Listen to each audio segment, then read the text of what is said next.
இல்லை நான் 7 மணிக்கு உங்களுக்கு நான் கூப்பிட்றேன் சரிங்களா?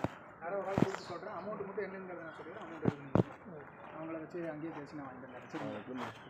நாளைக்கெல்லாம் முடியாது இல்லைங்க, நான் சொல்லிட்டு அவர்கிட்ட நீங்கள் விட்டு நான் ஃபாலோ பண்ணிக்கிறேன். நீங்கள் அமௌண்ட்டை மட்டும் ரெடி பண்ணி அவர் கையில் கொடுத்துரு, வேலை முடிஞ்சு. அது எனக்கு தெரியும், அது நீங்கள் தான் பேசிக்கணும். அது உங்களை இல்லைங்கம்மா, அது உங்களை சார்ந்தது. நான் சொல்கிறத சொல்லிடுறேன். 60ங்களா? 65ங்க மொத்தம் சரிங்களா? அங்கே அமௌண்ட் எவ்வளோ இருக்குன்னு நான் கேட்டுக்கிறேன், நான் கேட்டுட்டு சொல்கிறேன். ஏன்னா 7-8 மாதம் பக்கம் ஆச்சுங்க வண்டி வச்சு. யார் லாபம்லாம் கொடுக்க மாட்டாங்க. எல்லாமே நான் கேட்டுட்டு நான் சொல்கிறேன். தகவல் நான் கேட்டுட்டு நான் உங்களுக்கு சொல்கிறேன் சரிங்களா?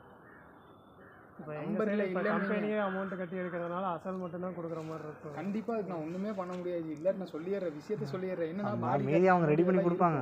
இல்லை மீதி அவங்க ரெடி பண்ணி கொடுப்பாங்க. நாளைக்கு வச்சு வாங்கினவருக்கு கட்ட தெரியாது, கட்டி இது பண்ணிக்கிறோன்றோம். எனக்கு நான் சொல்கிறேன் கேளுங்க, உங்கள் ஃபுல் அமௌண்ட் கொடுக்காம வண்டி தரமாட்டாங்க. அதுவும் நீங்கள் புரிஞ்சுக்குங்க. நான் அப்புறம் நீங்கள் வந்துட்டு இல்லைங்க நான் அசல் தான் தரேன்னு சொன்னேங்கிறது வேண்டாம். நான் உள்ள விஷயத்த சொல்லிடுறேன். ஏன்னா நான் இருக்கிற இடமெல்லாம் அந்த மாதிரி இடம் நான் ஓப்பனாக சொல்லிடுறேன்.